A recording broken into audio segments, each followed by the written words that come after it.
Welcome to Ayushman భవ. Sciatica అంటే ఏంటి? సయాటికా ఉంటే లైంగిక సమస్యలు వస్తాయా? వెన్నునొప్పి, మెడనొప్పితో ఇబ్బంది పడుతున్నారా? వెన్నునొప్పి, మెడనొప్పి రావడానికి ప్రధాన కారణాలేంటి? ఈ సమస్యలకు హోమియోలో వైద్య విధానాలపై సలహాలు, సూచనలు ఇవ్వడానికి doctor Kiran's homeo life doctor Shobhana Priya మనతో ఉన్నారు. వారిని అడిగి మరిన్ని విషయాలు తెలుసుకుందాం. నమస్తే డాక్టర్. సయాటికా అంటే ఏంటి? సయాటికా అంటే యాక్చువల్గా సయాటిక్ నర్వ్ అని చెప్పేసి ఉంటుందన్నమాట మన బాడీలో. సో ఇదేంటంటే మనకి లోవర్ బ్యాక్ అంటాం కదా, అంటే లోవర్ బ్యాక్ నుంచి అలాగే మన కాలు చివరి వరకు ఒకటే నర్వ్ సప్లై ఉంటుందన్నమాట. సో దీన్ని సయాటిక్ నర్వ్ అంటాం. ఎప్పుడైతే ఈ సయాటిక్ నర్వ్ అనేది కంప్రెస్ అవుతుందో, అలాగే అక్కడ ఇన్ఫ్లమేషన్ అనేది చూస్తామో, అక్కడ మనం సయాటికా అనే ఒక డిసీజ్ని అబ్జర్వ్ చేస్తాం అన్నమాట. ఓకే, సో దానికి ప్రాబ్లం వచ్చినప్పుడే మనం దాన్ని సయాటికాగా పిలుస్తూ ఉంటాం. ఓకే, మనకి సయాటికా ప్రాబ్లం వచ్చిందని మనం ఎలా తెలుసుకోవచ్చు అంటారు? లక్షణాలు ఏ విధంగా ఉంటాయి? లక్షణాలు అనేది నొప్పి అండి, తీవ్రమైన నొప్పి ఉంటుందన్నమాట. నొప్పి కూడా అంటే ఆ నర్వ్ ఎలా అయితే సప్లై వెళ్తోందో, అంటే మన అలాగే మన పిరుదుల నుంచి అలాగే తొడ వెనక భాగం నుంచి అలా కిందకి స్ప్రెడ్ అవుతుంది అనమాట. సో మన కాలి చివరి వేలు వరకు కూడా ఈ నొప్పి అనేది చాలా మార్క్గా అబ్జర్వ్ చేస్తూ ఉంటాం. సో ఇలాంటి ఏదైతే రేడియేటింగ్ పెయిన్ ఉందో దీన్ని అబ్జర్వ్ చేసినప్పుడు దీని ప్రధాన లక్షణాన్ని మనం కనుక్కున్నట్టే. ఓకే, అంటే సయాటికా అనేది ఏ పని చేసే వాళ్ళకి ఎక్కువగా వచ్చే అవకాశం ఉందంటారు? ఇప్పుడు సయాటికా ప్రాబ్లం అనేది కామన్గా మనం చూస్తున్నాం. ఎక్కువగా ఏ వర్క్ చేసే వాళ్ళకి ఇది ఎఫెక్ట్ చూపిస్తుంది? ఎక్కువ నించొని పని చేసే వాళ్ళకి, అలాగే కూర్చొని పనిచేసే వాళ్ళలో కూడా. ఎందుకు అని అంటే అక్కడ కాన్స్టెంట్గా అలా కూర్చొని ఉండటం వల్ల కూడా కంప్రెస్ అయ్యే ఛాన్సెస్ ఉంటుంది అనమాట. అలాగే ఎవరికైనా యాక్సిడెంట్స్ అవ్వడం కానీ, పడిపోవడం, మెట్ల మించి జారి పడిపోవడం కానీ, లేకపోతే ఏదన్నా పైనుంచి పడిపోవడం కానీ, ఇట్లాంటివి చూసినప్పుడు కూడా మన వాళ్ళలో కూడా ఈ సయాటిక్ నర్వ్ కంప్రెషన్ అనేది జరుగుతుంది. సో ఎప్పుడైతే వాళ్ళకి ఇలాంటి బ్యాక్ పెయిన్ తీవ్రంగా అవుతుందో దాన్ని మనం సయాటికా కింద కనుక్కోవచ్చు. ఇప్పుడు సయాటికా ప్రాబ్లం అనేది 100 మెంబర్స్లో ఎంతమందికి వచ్చే అవకాశం ఉందంటారు? ఇప్పటి కాలంలో చూసుకుంటే మనకి ఇప్పుడున్న ప్రజెంట్ లైఫ్ స్టైల్కి చూసుకుంటే మ్యాక్సిమం మెంబర్స్ అంటే అప్ టు 70% అబ్జర్వ్ చేస్తున్నాం అనమాట. మోస్ట్ ప్రాబబ్లీ ఇది ఫీమేల్స్లో ఎక్కువ అబ్జర్వ్ చేస్తున్నాము. ఎందుకు అని అంటే ఫీమేల్స్లో ఇప్పుడు కొందరు టైలర్స్ ఉంటారు, టైలర్స్కి కూడా కాళ్ళతోటే ఎక్కువ పని, వాళ్ళల్లో కూడా మనం ఈ సయాటిక్ ప్రాబ్లం, అలాగే టీచర్స్ని చూసుకుంటే వాళ్ళల్లో సయాటిక్ ప్రాబ్లం అనేది ఎక్కువ చూస్తున్నాం. ఓకే, ఫస్ట్ కాలర్ ఉన్నారు, మాట్లాడదాం. లక్ష్మి గారు మంచిర్యాల నుంచి. లక్ష్మి గారు చెప్పండి, మీ ప్రాబ్లం ఏంటో. మనతో పాటు డాక్టర్ గారు ఉన్నారు, మాట్లాడండి. నమస్తే అండి. నాకు స్టార్టింగ్ అండి ఫస్ట్ ఏంటండి లక్ష్మి గారు, మీ వాయిస్ క్లియర్ గా లేదు, సిగ్నల్ ఉన్న ఏరియాకి వచ్చి మాట్లాడండి. చెప్పండి, డాక్టర్ గారు వింటున్నారు, మీ ప్రాబ్లం ఏంటో చెప్పండి.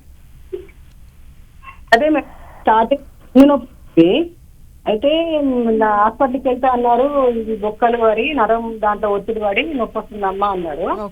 అట్లా మెడిసిన్ వాడితే కొంచెం తగ్గిందండి. అది తగ్గింది, కానీ నేను కంప్లీట్ మందులేమి వాడట్లేదు, వెయిట్ లేపొద్దు అన్నారు. వెయిట్ లేపకుండా జాగ్రత్త పడుతున్నాను. ఎప్పుడన్నా వెయిట్ లేపినప్పుడు మళ్ళీ వస్తుంది. ఈ మధ్య ఏమైందంటే వెన్ను నొప్పి, మరి మన మెడ నొప్పి మాత్రం విపరీతంగా ఉంది మేడం. చాలా నొప్పి, ఇట్లా అది లెఫ్ట్ సైడ్ మెడ మీద అట్లా తిమ్మిరి వచ్చినట్టుగా, చీమలు వాకినట్టుగా ఈ నరము అట్లా అవుతుంది. ఇక అది కథం, ఇది మెడలు బాగా పట్టేసినట్టయినా ఈ మధ్య ఒక 1 month అవుతుంది మేడం. అసలు తిప్పొస్తలేదు, ఏం లేదు. సింగరేణి ఎంప్లాయీ అయితే ఈ సింగరేణి హాస్పిటల్కి వెళ్తే ఇప్పుడు 3 వారాల నుంచి మెడిసిన్ ఇస్తున్నారు. అది వాడినప్పుడు అసలు కొంచెం ఏం తగ్గలేదు, కొద్దిగా అట్లా లైట్ అనిపిస్తుంది కానీ తగ్గట్లేదు. మెడలు అసలు తిప్పొస్తలేదు, లోపల పట్టేసినట్టు అవుతున్నాయి. ఇట్లా పొద్దున మనం మౌత్ వాష్ చేసుకుంటాం కదా మేడం, ఇట్లా నోరు ఇట్లా వెడల్పు చేసి ఇట్లా చేసుకున్నప్పుడు కూడా ఇట్లా లోపల ఇట్లా సైడ్ ఎముకలు నొప్పిగా, తిప్పొస్తలేదు అసలు. మెడ తల కింద, ఈ మెడ కింద దిండు పెట్టుకుంటేనే పడుకోవస్తాను అసలు. ఇక లేకపోతే ఇక విపరీతం నొప్పి ఉంటుంది మేడం. ఓకే, సో మీ కేసులో చూసుకున్నట్టయితే దీన్ని సర్వైకల్ స్పాండిలైటిస్ అని కూడా అంటామన్నమాట. సో ఇక్కడ ఏంటంటే ఇక్కడ కూడా మెడ దగ్గర నర్వ్ అనేది కంప్రెషన్ జరుగుతుంది మీకు. అలాగే ఇతరత్ర కారణాలు ఏమున్నాయి అని చెప్పి తెలుసుకోవాల్సి ఉంటుంది. సో మీరు దగ్గరున్న కిరణ్స్ హోమియో లైఫ్ని సంప్రదించండి మేడం, అక్కడ మీకు బెస్ట్ సొల్యూషన్ దొరుకుతుంది. మీరు ఏం వరి అవ్వాల్సిన పని లేదు. ఓకే, ఇప్పుడు సయాటికల్ ఏమైనా రకాలు ఉంటాయా? సయాటికాలో రకాలేమి ఉండవు, బట్ వేరే మనం స్పాండిలైటిస్ తీసుకుంటే మాత్రం మనకి సర్వైకల్ స్పాండిలైటిస్, అలాగే లోవర్ బ్యాక్ అంటాం, లంబార్ స్పాండిలైటిస్ అని చెప్పి తీసుకోవచ్చు. ఓకే, ఇప్పుడు సయాటికాని మనం నెగ్లెక్ట్ చేస్తే ఫ్యూచర్లో ఎటువంటి ప్రాబ్లమ్స్ వచ్చే అవకాశం ఉందంట? ఒకటి తీవ్రమైన నొప్పి వల్ల వీళ్ళు నడవలేరండి. చాలా తీవ్రమైన నొప్పి వల్ల ఏంటంటే వీళ్ళు గోడలు పట్టుకొని నడవడం, అంటే సపోర్ట్ లేకుండా నడవలేకపోవడం, అలాగే ఒక చిన్న అడుగు కూడా వాళ్ళు పెట్టలేరు అనమాట. అంత తీవ్రమైన నొప్పి ఉంటుంది. యూజువలీ ఈ నర్వ్ కంప్రెషన్ వల్ల ఏంటంటే చాలా మందిలో తిమ్మిర్లు, నమ్నెస్ అంటాం, అంటే వాళ్ళకి అక్కడ స్పర్శ తెలియదు అనమాట. అలాంటి కాంప్లికేషన్లో కూడా వెళ్ళే ఛాన్స్ ఉంటుంది. ఓకే, అలాగే పేషెంట్ని సైకలాజికల్గా ఇది ఏ విధంగా ఎఫెక్ట్ చేసే అవకాశం ఉందంటారు? సైకలాజికల్గా ఎఫెక్ట్ చేయడం అంటే ఏంటంటే వీళ్ళు వాళ్ళ పనులు వాళ్ళు చేసుకోలేరు. ఇందాక చెప్పినట్టు ఏంటంటే వాళ్ళు డిపెండెన్స్ అయిపోతారు అనమాట. ఒకళ్ళు సపోర్ట్ లేకుండా వాళ్ళు నడవలేరు బేసిక్గా.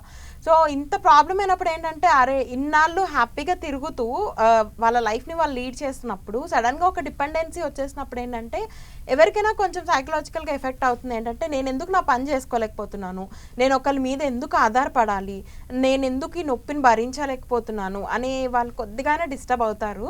సో దీన్ని కూడా కన్సిడర్ చేసుకుంటూ ట్రీట్మెంట్ ఇవ్వడం జరుగుతుంది అనమాట. సో అలాగే సయాటిక వల్ల లైంగిక సమస్యలు వస్తాయా? కొందరిలో ఏంటంటే లోవర్ బ్యాక్ పెయిన్ ఎక్కువసేపు వాళ్ళు స్ట్రెయిన్ చేయలేకపోతారు. సో అలాంటి వాళ్ళల్లో కొంచెం ప్రాబ్లమ్ని ఫేస్ చేసే ఛాన్సెస్ ఉంటాయి. ఓకే, అలాగే స్పాండిలైటిస్ అంటే ఏంటి? స్పాండిలైటిస్ అని వచ్చేసరికి ఏంటి అని అంటే ఇక్కడ కూడా నర్వ్ కంప్రెషన్ కొందరిలో చూస్తాము. అలాగే ఇన్ఫ్లమేషన్ అంటాం అనమాట. అంటే మనకి ఒక జాయింట్ ఉన్నప్పుడు, జాయింట్ కానీ లేకపోతే మన బోన్స్, మన వర్టిబ్రాస్ చూసుకుంటే దాని చుట్టూ ఉండే క్యాప్సూల్లో ఇన్ఫ్లమేషన్ జరుగుతుంది. సో దానివల్ల మనం అక్కడ స్టిఫ్నెస్ అనేది అబ్జర్వ్ చేస్తాం అనమాట. సో దానివల్ల మనం ఈ నొప్పి అనేది అబ్జర్వ్ చేస్తూ ఉంటాం. చాలా మందిలో ఏంటంటే అక్కడ స్పేస్, జాయింట్ స్పేస్ తక్కువైపోతుంది. తక్కువైపోవడం వల్ల అక్కడ పాస్ అయ్యే నర్వ్స్ కూడా కంప్రెస్ అవుతాయి అనమాట. ఓకే అండి, నెక్స్ట్ కాలర్ లావణ్య గారు కామారెడ్డి నుంచి. లావణ్య గారు చెప్పండి మీ సమస్య ఏంటో. నాకు ఇట్లా బ్యాక్ పెయిన్, మెడల్ బాగా ఉన్నాయి మేడం. ఓకే, ఎంతకాలం నుంచి అండి? వన్ సైడ్ వస్తుంది, మైగ్రేన్ అని అంటారు. ఓకే, ఎంతకాలం నుంచి అండి? చాలా రోజుల నుంచి ఉంది. మందు పడినప్పుడు తగ్గుతుంది, అట్లే వస్తుంది. తలస్నానం చేసినప్పుడు ఎక్కువ వస్తుంది. ఓకే అండి, ఏ సైడ్ బాగా ఎక్కువ, అంటే మీకు తల నుంచి మెడ వరకు లాగుతుందా లేకపోతే మెడ నుంచి తల వరకు లాగుతుందా? మెడ నుంచి తల వరకు లాగుతుంది. ఒక్కొక్కసారేమో కుడి సైడ్ వస్తుంది, ఒకసారేమో ఎడమ సైడ్ వస్తుంది. ఓకే ఓకే అండి, ఓకే. సో ఆవిడ ఏం చెప్తున్నారంటే మైగ్రేన్ అని చెప్పి కూడా అంటున్నారు. సో హెడ్ఏక్ ఉండడం వల్ల. కానీ కొందరిలో ఏంటి అని అంటే మైగ్రేన్ కూడా ఉండొచ్చు, బట్ ఈ సర్వైకల్ స్పాండిలైటిస్ వచ్చిన వాళ్ళకి ఏంటంటే యూజువల్లీ తల తిరగడము, అలాగే తలనొప్పి రావడం కూడా చాలా కామన్గా అబ్జర్వ్ చేస్తూ ఉంటాము. మీరు దగ్గరున్న కిరణ్ సౌమ్య లైఫ్ని సంప్రదించండి మేడం, అక్కడ మీకు బెస్ట్ సొల్యూషన్ దొరుకుతుంది. మీరు ఏం వరి అవ్వాల్సిన పని లేదు.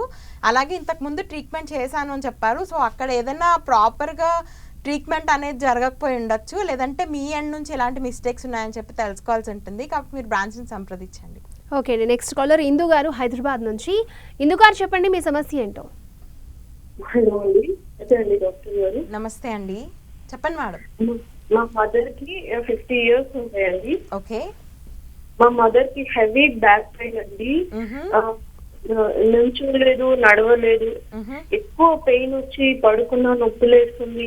హెవీగా చాలా బాధగా ఏడుస్తుందండి ఎప్పుడు చూసినా. నా నొప్పి నేను తట్టుకోలేకపోతున్నాను అనేసి. ఓకే ఓకే అండి, ఓకే.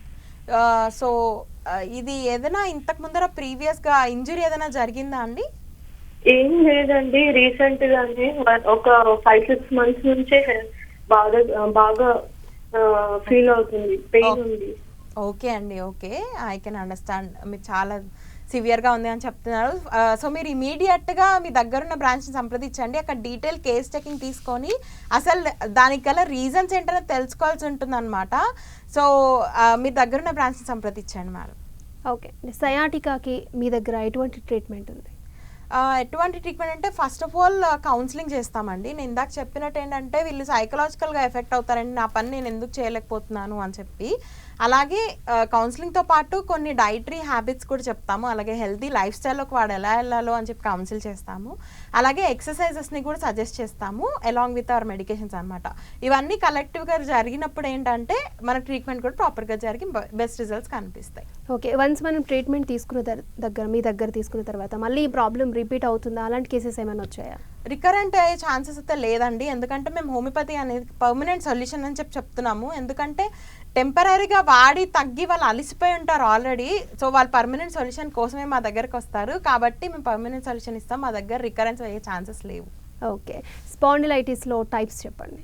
స్పాండిలైటిస్లో టైప్స్ అని వచ్చేసరికి ఏంటంటే ఒకటి మెడల నొప్పులు అలాగే నడు నొప్పి అని చెప్పి అబ్జర్వ్ చేస్తామన్నమాట. ఈ మెడ నొప్పి ఉన్న వాళ్ళు ఏంటి అని అంటే యూజువల్లీ ఇది సాఫ్ట్వేర్ ఇంజనీర్స్లో అలాగే ఎక్కువసేపు సిస్టమ్ మీద పనిచేసే వాళ్ళలో డ్రైవర్స్లో ఎక్కువ చూస్తాం అనమాట. ఎందుకు అంటే వాళ్ళు కాన్స్టెంట్గా ఇలా కూర్చొని ఉంటారు. అలాగే పోస్చరల్ ప్రాబ్లమ్స్ అంటే కొందరు పడుకొని బుక్స్ చదివే వాళ్ళు ఉంటారు, కొందరు పడుకొని టీవీ చూసే వాళ్ళు ఉంటారు అనమాట. వీళ్ళలో ఏంటంటే అదే పనిగా వాళ్ళు ఒకటే పోస్చర్ని మెయింటైన్ చేయడం వల్ల యాక్చువల్ పోస్చర్ అంటే మన బాడీ ఉండాల్సిన పోస్చర్లో లేకుండా దానికి అలవాటైపోయి ఈ పోస్చరల్ ప్రాబ్లమ్స్ వల్ల కూడా మనకి ఇక్కడ నర్వ్ కంప్రెషన్స్ కానీ అలాగే డిస్క్ బల్జెస్ కానీ అబ్జర్వ్ చేస్తుంటాం. దీనివల్ల మనం ఎక్కువ సర్వికల్ స్పాండిలైటిస్ని అబ్జర్వ్ చేస్తూ ఉంటాం. ఓకే, నెక్స్ట్ కాలర్ శ్రీలత గారు కరీంనగర్ నుంచి. శ్రీలత గారు చెప్పండి మీ సమస్య ఏంటో. నమస్తే మేడం, నా పేరు శ్రీలత. నమస్తే అండి, చెప్పండి మేడం. డాక్టర్ గారు నమస్తే అండి. నమస్తే అండి, చెప్పండి. అయితే మా ఆయనకి ఇట్లా కండరాలు పట్టుకున్నట్టుగా అవుతాయండి, మెడల నొప్పులు బాగా వస్తాయండి. ఓకే, 40 years ఉంటాయండి. ఓకే, అయితే వన్ సైడ్ ఇట్లా పెయిన్ కూడా వస్తుందండి. Okay, okay. మళ్ళీ మెడలు కూడా బాగా నొస్తాయి అంటారండి. ఆయింట్మెంట్ పెట్టుకున్నా కూడా అప్పుడు మన రిలీఫ్ అంటారు. ఓకే, ఆయన ఏం చేస్తుంటారండి? ఏం వాడలేదు, డాక్టర్ ఎవరిని సంప్రదించలేదు. ఓకే, ఓకే అండి, ఓకే. ఆయన ఏం చేస్తుంటారండి? యాజ్ ఎ ప్రొఫెషన్ ఏం చేస్తుంటారు? అంటే వెల్డింగ్ అండి, వెల్డింగ్ షాప్. అచ్చా, ఓకే. సో ఎక్కువ హెవీగా వెయిట్స్ లిఫ్ట్ చేయడం అట్లాంటివి కూడా ఉంటాయి కదా. సో ఇక్కడ వేర్ అండ్ టేర్ అని చెప్పొచ్చు అనమాట. వేర్ అండ్ టేర్ అంటే ఏంటంటే పని ఒత్తిడి వల్ల, పని చేయటం వల్ల కూడా మనం కొంత ర్యాపిడ్ని అలాంటివి అబ్జర్వ్ చేస్తూ ఉంటాము, దానివల్ల అయి ఉండొచ్చు. అలాగే మీరు డాక్టర్ని కన్సల్ట్ చేయలేదని చెప్తున్నారు, చాలా తప్పండి. ఖచ్చితంగా మీ డాక్టర్ని కన్సల్ట్ చేయాలి. సో మీ దగ్గర ఉన్న కిరణ్ సోమ లైఫ్ని సంప్రదించండి, మీకు బెస్ట్ సొల్యూషన్ దొరుకుతుంది.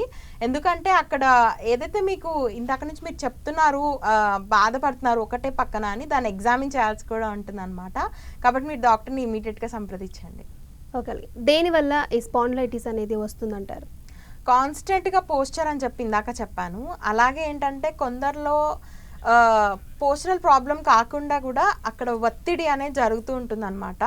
ఎందుకు అని అంటే వాళ్ళు ఇష్టం వచ్చినట్టు కొందరు చూడండి స్పోర్ట్స్ ఆడేవాళ్ళు ఉంటారు, వాళ్ళు ర్యాకెట్ని సపోజ్ అట్లా బ్యాట్ వాడేవాళ్ళు, అట్లాంటి వాళ్ళు ఏంటి అని అంటే ఒకటే దాని మీద వాళ్ళకి ఒత్తిడి పడడం వల్ల కూడా ఇక్కడ రాపిడి అంటే వేర్ అండ్ టేర్ అంటాం అనమాట. అక్కడ కాల్షియంని లూజ్ అవటం కానీ ఇట్లాంటివన్నీ జరగటం వల్ల వాళ్ళలో కూడా ఎక్కువ అబ్జర్వ్ చేస్తూ ఉంటాం.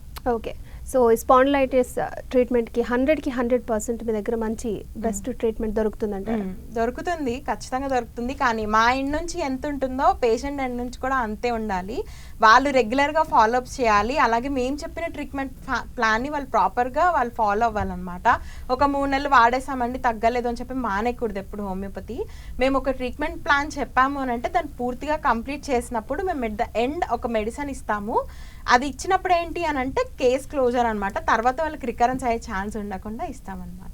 అలాగే ఈ ప్రాబ్లమ్స్ అనేవి ఈ మధ్యకాలంలో ఎక్కువగా రావడానికి కారణం ఏంటంటారు? ఒకటి ఈ లాక్డౌన్ అప్పుడు చూసుకున్నట్టు ఏంటంటే అందరికీ వర్క్ ఫ్రమ్ హోమ్ ఇచ్చేసారనమాట. సో ఈ వర్క్ ఫ్రమ్ హోమ్ ఇచ్చినప్పుడు ఏంటి అని అంటే వాళ్ళకి ఆఫీస్లో అంటే ప్రాపర్ చైర్ టేబుల్ అని చెప్పేసి ఉంటుంది, ఇంట్లో వచ్చినప్పటికి ఏంటంటే రిలాక్స్ అయిపోయారు అందరూ, పడుకొని ఇలాగా కాళ్ళ మీద పెట్టుకొని వర్క్ చేసే వాళ్ళు అలాంటి వాళ్ళు కూడా ఉన్నారు. సో దీనివల్ల ఏంటంటే పోస్చర్ మారిపోతుంది. పోస్చర్ మారిపోవడం వల్ల సగం ప్రాబ్లమ్స్ అనేవి పెరిగిపోయాయి అన్నమాట. ఓకే, అలాగే ఈ ప్రాబ్లమ్స్ అనేవి ఏ ఏజ్ గ్రూప్ వాళ్ళకి ఎక్కువగా వస్తూ ఉంటాయి? ఏ ఏజ్ గ్రూప్ అని చెప్తే ఏంటంటే సయాటికా వచ్చేసరికి కొంచెం బిగ్గర్ ఏజ్ గ్రూపే చూసుకోవచ్చు అనమాట. ఒక 40+ ఉన్న వాళ్ళలో ఎక్కువ అబ్జర్వ్ చేస్తాము. ఎందుకంటే వీళ్ళు అక్కడ ఆల్రెడీ పని చేసి అక్కడ పని ఒత్తిడి వల్లను అలాగే దానివల్ల అక్కడ మనం కంప్రెషన్ అనేది అబ్జర్వ్ చేస్తూ ఉంటాము. అలాగే ఈ సర్వైకల్ స్పాండిలైటిస్ అనేది ఇప్పుడు ఈ మధ్య కాలంలో యంగ్స్టర్స్లో కూడా చూస్తాం అనమాట. ఒక 28-30 years వాళ్ళల్లో కూడా మనం ఇప్పుడు సర్వైకల్ స్పాండిలైటిస్ అబ్జర్వ్ చేస్తున్నాము. ఎందుకనంటే because of the posture as a styling. Okay, next caller Javid Basha గారు మహబూబాబాద్. జావిద్ భాషా గారు చెప్పండి మీ సమస్య ఏంటో. మేడం నమస్తే అండి. నమస్తే అండి. మా అబ్బాయికి 19 సంవత్సరాలు మేడం. ఓకే. బాబుకి ఇప్పుడు ఒక 4 సంవత్సరాలకి మేడం బ్యాక్ పెయిన్ వస్తుంది. ఏంటండి? Back pain. Okay, back pain madam. MRI scanning తెప్పించడం, వరంగల్ తెప్పించడం, ఖమ్మం తెప్పించడం, హైదరాబాద్ తెప్పించడం, అయినా తక్కువ కావట్లేదు మేడం. బ్యాక్ పెయిన్ బాగా ఇబ్బంది పడుతుంది. Okay okay. ఎప్పుడైనా కింద పడ్డాడా అండి? ఏదైనా యాక్సిడెంట్ లాగా ఏదైనా జరిగిందా? లేదు మేడం. ఓకే ఓకే అండి. ఓకే. సో అక్కడ ఏంటి ప్రాబ్లం అనేది తెలుసుకోవాలి. సో డీటెయిల్గా కౌన్సిలింగ్ కూడా అవసరం ఇలాంటి కేసెస్లో.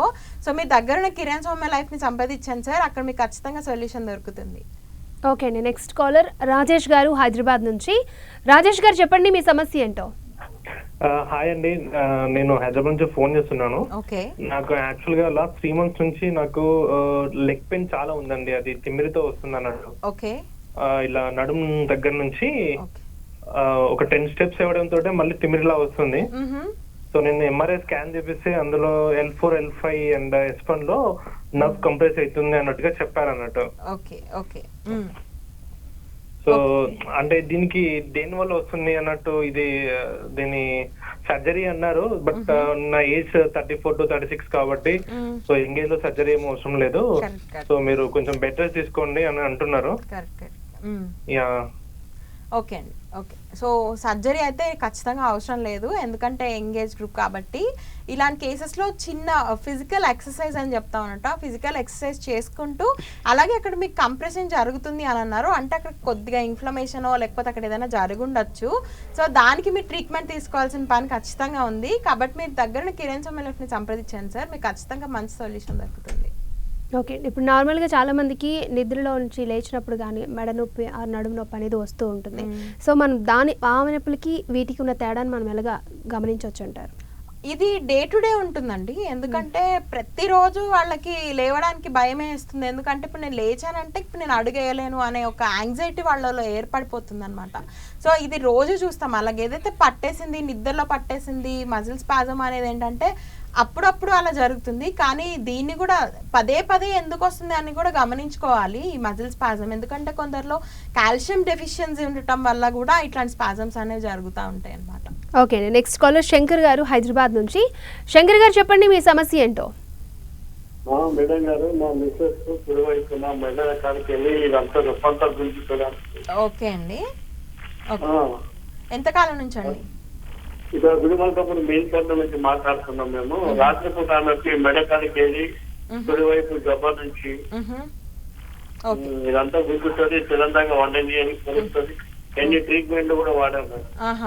ఓకే అండి. ఓకే. ఓకే అండి. ఆవిడకి ఎంతకాలం నుంచి ఉందండి ఈ సమస్య? ఇప్పుడు కమిషన్ ఒక 2-3 నెలల సంది ఉంది మేడం.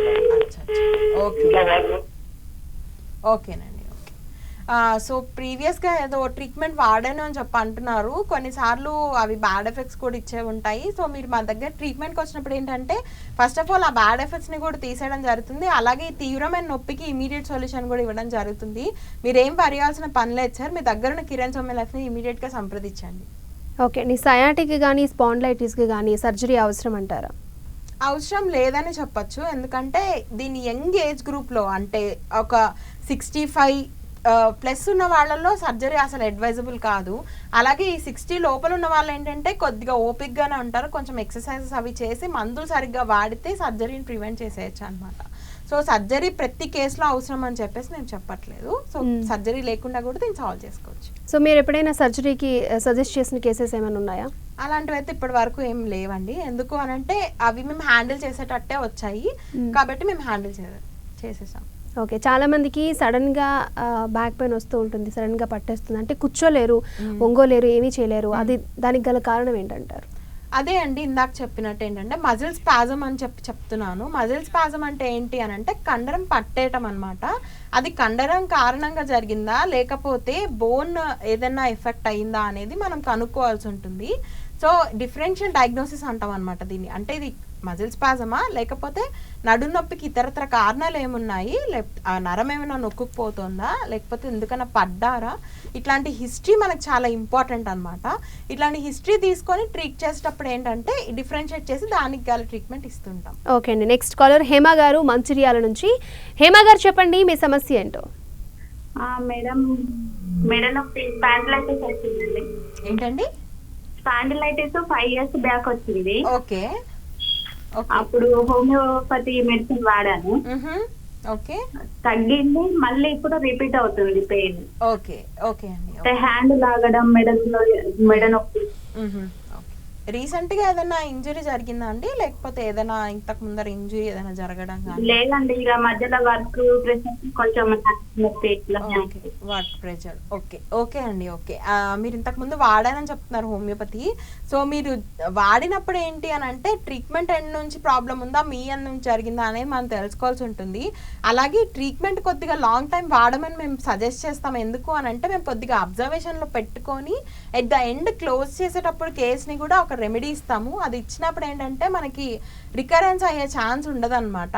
సో మీ ట్రీట్మెంట్ సరిగ్గా తీసుకోలేదేమో అని చెప్పి నేను అనుకుంటున్నాను. కాబట్టి మీ దగ్గర ఉన్న కిరణ్ హోమియో లైఫ్ని సంప్రదించండి, మీకు బెస్ట్ సొల్యూషన్స్ దొరుకుతాయి. ఓకే అండి. అలాగే చాలామంది టెయిల్ బోన్ ప్రాబ్లంతో బాధపడుతూ ఉంటారు. అసలు టెయిల్ బోన్ ప్రాబ్లం ఎందుకు వస్తుందంటే? ఒకటి కొందరిలో ఏంటంటే అక్కడ ఫ్రాక్చర్ అయినా కూడా తెలియదు అనమాట. అంటే చిన్న ఇంజరీ జరిగినా కూడా, చిన్న ఫ్రాక్చర్ అయినా కూడా మనకు తెలియదు, ఎందుకంటే చాలా మైన్యూట్గా ఉంటుంది కాబట్టి అక్కడ బోన్ కూడా. సో అది అసలు ఎందుకు జరిగింది అనేది తెలుసుకోవాలి. అలాగే కొందరిలో ఏంటి అని అంటే అన్నీ కలిసిపోతాయి, అంటే కలిసిపోవడం కూడా జరుగుతుంది అనమాట. అసలు ఇది ఎందుకు కలిసిపోయిందని కూడా మనం తెలుసుకోవాల్సి ఉంటుంది. సో కొంతమందిలో పాథాలజికల్ చేంజెస్ వల్ల కూడా ఇట్లాంటివి జరుగుతూ ఉంటాయి. ఓకే, నెక్స్ట్ కాలర్ బాలాజీ గారు పాలకుల నుంచి. బాలాజీ గారు చెప్పండి మీ సమస్య ఏంటో. మా పాప మామూలుగా ఫిట్ అయి పడుతుందండి. ఓకే, కింద L5 L4 కొంచెం తేడా వచ్చింది మేడం గారు. ఓకే, కింద అదే కుడి లెక్క నరం ఏదో వచ్చింది అన్నారండి. ఎంఆర్ఐ కూడా తీసాం మేడం. ఎంఆర్ఐ తీస్తే దాంట్లో నరం పట్టేసి రిఫరెన్స్ మన పెయిన్ మేడం, పైకి లెక్కలేదండి ఇలా కాళ్ళు. Okay okay. ఇప్పుడు దానికి ఇక్కడ మన ఎండీకి ఎంఎస్ న్యూరో సర్జన్ చూపించామండి. ఎండీకి వాళ్ళు సర్జరీ అది పడుతుంది అన్నారు మేడం. అంటే ఇంకా సర్జరీ చేయించకుండా ఇక్కడ మాకు హోమియోపతి డాక్టర్ గారు ఉన్నారండి, ఎండి గారు, పాలకొల్లు రాజు గారు అండి, రామకృష్ణ రాజు గారు. ఆయన దగ్గరికి తీసుకెళ్ళాం మేడం గారు. సరిపోద్ది అంటారు మేడం. దానికోసం సజెషన్ ఏంటండి అంటే 17 సంవత్సరాలు అండి, ఇప్పుడు పాప ఇంజనీరింగ్ అండి. దానికి సొల్యూషన్ ఏంటి మేడం గారు? అదే అండి, చిన్న వయసే కదా. సో ఎక్సర్సైజ్ అండ్ అక్కడ ఏం జరిగింది అనేది మనం తెలుసుకోవాల్సి ఉంటుంది. చిన్న ఎక్సర్సైజెస్ చేసుకుంటూ మందులు సరిగ్గా వాడితే నయమయ్యే ఛాన్సెస్ ఉంటాయి. అలాగే మీరు ఆల్రెడీ ట్రీట్మెంట్ తీసుకుంటున్నా అన్నారు, సో దాన్ని కంటిన్యూ చేస్తూనే ఒకసారి కిరణ్ హోమియో లైఫ్ని సంప్రదించండి. ఎందుకంటే ఇక్కడ మా వే ఆఫ్ ట్రీట్మెంట్ డిఫరెంట్గా ఉంటుంది కాబట్టి మీకు మంచి సొల్యూషన్ దొరికే ఛాన్స్ కూడా ఉంటుంది అన్నమాట. ఓకే అండి. సో అలాగే ఎటువంటి జాగ్రత్తలు తీసుకోవాలంటారు? ఏమైనా మీరు ట్రీట్మెంట్ ఇచ్చినప్పుడు కానీ ఫుడ్ విషయంలో, పడుకునే పోస్చర్ విషయంలో ఎటువంటి జాగ్రత్తలు తీసుకోవాలి? ఒకటి పోస్చరల్ చేంజ్ అయితే ఖచ్చితంగా చేసుకోవాలండి. ఎందుకు అనంటే చాలా మందికి తెలియని విషయం ఏంటంటే ర్యాండమ్గా పడుకుంటారు, ఇష్టం వచ్చినట్టు వాళ్ళకి నచ్చినట్టు. అలా పడుకోకూడదు. పడుకునేటప్పుడు కూడా ఒక విధానం ఉంటుందన్నమాట. సో దిండుని 2 కాళ్ళ మధ్యలో పెట్టి పడుకుంటే మనం ఇలాంటి లోవర్ బ్యాక్ పెయిన్స్ అనేవి అవాయిడ్ చేయొచ్చు. అలాగే డైటరీ చేంజెస్ వచ్చేసరికి ఏంటంటే ఒక హెల్దీ ఫుడ్ ఇంటేక్ అనేది చాలా ఇంపార్టెంట్ ప్రతి వాళ్ళ లైఫ్లోనూ. ర్యాండమ్ ఫుడ్స్ తినేసి మనం తగినంత ఎక్సర్సైజ్ చేయట్లేదు. సో ఎక్సర్సైజ్ కూడా అంతే సజెస్టెడ్ అనమాట. అలాగే వాకింగ్ చేయడం కానీ, చిన్న చిన్న ఫిజికల్ ఎక్సర్సైజెస్ చేయడం, ఇట్లాంటివన్నీ చేయడం వల్ల మనం ఇలాంటి ప్రాబ్లమ్స్ నుంచి తప్పించుకోవచ్చు. ఓకే అండి, నెక్స్ట్ కాలర్ ప్రతాప్ గారు ఒంగోలు నుంచి. ప్రతాప్ గారు చెప్పండి మీ సమస్య ఏంటో. ఒంగోలు నుంచి మేడం. ఇప్పుడు నాకేంటంటే నాకు వయసు 51 years ఉంటుంది. ఓకే, 1 month నుంచి మేడం, 1 month నుంచి ఇప్పుడు లెఫ్ట్ సైడ్ పైన మన కింద చెయ్యి ఇట్లా అనగానే ఎముకోటి బయటకు వస్తున్నట్టు కూడా అంటారు చూడండి మేడం. అక్కడి నుంచి ఇక పైకి వచ్చి మళ్ళీ ముందు భాగం చెస్ట్ వరకు వచ్చి ఈ లెఫ్ట్ హ్యాండ్ బాగా దాకా బాగా పెయిన్ మేడం. ఈ వెనక గూడు అన్నారు చూడండి, అక్కడ రౌండ్ అప్పుడప్పుడు జుమ్మని లాగినట్టు ఉంటుంది. మళ్ళీ ఈ మోచేయి దగ్గర కూడా అట్లాగే వస్తుంది మేడం. 1 month నుంచి ఉంది. ఓకే అండి, అది ఎందువల్ల వచ్చింటుంది అంటారు, ఏం నాకేం అర్థం కావట్లేదు. ఓకే అండి, 1 month క్రితం మీకు ఏదైనా ఇన్సిడెంట్ జరిగిందా అండి? ఏదైనా చిన్న దెబ్బలు తగలడం కానీ, లేకపోతే యాక్సిడెంట్ అట్లా పడిపోవడం కానీ అలా ఏదైనా జరిగిందా? ఓకే, సో ఏదైనా ఇంజరీ జరిగినా కూడా ఇలాంటివి చూస్తాము. ఇక్కడ క్లియర్గా తెలుస్తుంది ఏంటంటే నర్వ్ కంప్రెషన్ ఉంది అని చెప్పి. ఎందుకంటే ఆ జువ్వు మనం లాగడం కానీ, ఆ నమ్నెస్ అని చెప్పేసి చెప్తాము. సో ఇవన్నీ సెన్సేషన్స్ ఇట్లాంటివన్నీ చూసినప్పుడు ఏంటంటే అక్కడ నర్వ్ కంప్రెషన్ ఉంది అని చెప్పొచ్చు. కాబట్టి మీ దగ్గర ఉన్న కిరణ్ హోమియో లైఫ్ని సంప్రదించండి సార్. అక్కడ మీ డీటెయిల్ కేస్ చెకింగ్ తీసుకొని మీకు బెస్ట్ సొల్యూషన్ ఇస్తాం. ఓకే, అలాగే ఈ ప్రాబ్లమ్స్తో బాధపడుతున్న వాళ్ళు ఎటువంటి ఫుడ్ తీసుకుంటే మంచిది అంటారు? ఒకటి ఎవరైనా సరే ఫైబరస్ ఫుడ్ ఎక్కువ తింటేనే మనకి హెల్త్కి మంచిది అనమాట. అలాగే మనం కార్బ్స్ ఎక్కువ తింటున్నాము. ఈ కార్బ్స్ తినడం వల్ల కూడా ఏంటి అని అంటే మనకి ప్రాబ్లమ్స్ అన్నీ ఎక్కువ అవుతున్నాయి. అయితే అందరూ చిరుధాన్యాలు అంటాం కదా, అంటే మిల్లెట్స్, దానికి చేంజ్ అయితే కొంచెం ఫైబర్ ఫుడ్ దొరుకుతుంది. అలాగే మన హెల్త్కి కూడా చాలా మంచిది అనమాట. ఓకే డాక్టర్ గారు, సో ఈ నడుము నొప్పి, మెడ నొప్పి వీటి గురించి చాలామంది కాలర్స్కి చక్కటి సలహాలు సూచనలు ఇచ్చినందుకు thank you so much. Thank you. వాళ్ళు చూస్తారు కదండి, ఇది ఈనాటి మన ఆయుష్మాన్ భవ. చూస్తూనే ఉండండి 10 TV.